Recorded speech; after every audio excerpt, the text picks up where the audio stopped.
কম খরচে অল্প উপকরণের একটা নতুন টিপস নিয়ে আপনাদের মাঝে হাজির হয়েছি, তাই ভিডিওটি না টেনে সম্পূর্ণ দেখার অনুরোধ রইল। আসসালামু আলাইকুম এভরিওয়ান, কেমন আছেন সবাই? চলুন শুরু করা যাক। এই যে কড়াইতে তেল দিয়ে পাঁচফোড়ন দিয়ে নিচ্ছি, তারপর এখানে আমি 2টা পেঁয়াজ কুচি দিলাম 5-7টা কাঁচামরিচের ফালি দেওয়ার পর একটু হালকা বাদামি ভেজে এখানে আমি 6টা চিংড়ি মাছ দিয়েছি। যে বাজার গলদা চিংড়িগুলো বিক্রি করে সেগুলোই আমি কিনে নিচ্ছি। তো তারপর এখানে আমি স্বাদ মতো লবণটা দিয়ে মাছটাকে আরেকটু ভেজে দিচ্ছি গুঁড়া মশলাগুলো এক এক করে।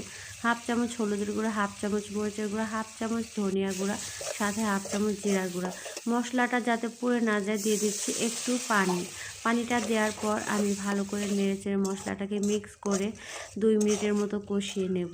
তো যাই হোক বন্ধুগণ, অল্প উপকরণ কম বাজেটের কথা কেন বলা হলো?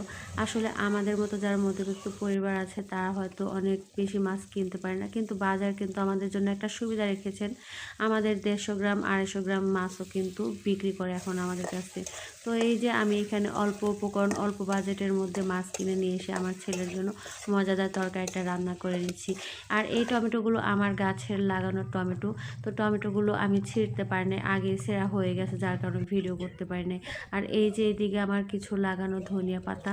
তো তরকারিটা ওইদিকে হচ্ছে, আমি ঝোলটা দিয়ে এসেছি, কিছু ধনিয়া পাতা তুলে নিচ্ছি। এই যে পেঁয়াজ গাছগুলো মাশাআল্লাহ কিন্তু হয়ে গেছে। তো যাই হোক, বিলাতি ধনিয়া পাতাগুলো আমি তুলে নিচ্ছি, এগুলোকে ভালো করে ধুয়ে তারপর আমি তরকারিতে দিয়ে দিব। এই যে এদিকে আমার তরকারিটা প্রায় হয়ে এসেছে, তো পাতাগুলো তুলতে তো পাতাগুলো ভালো করে ধুয়ে তরকারির মধ্যে দিয়ে নিলাম।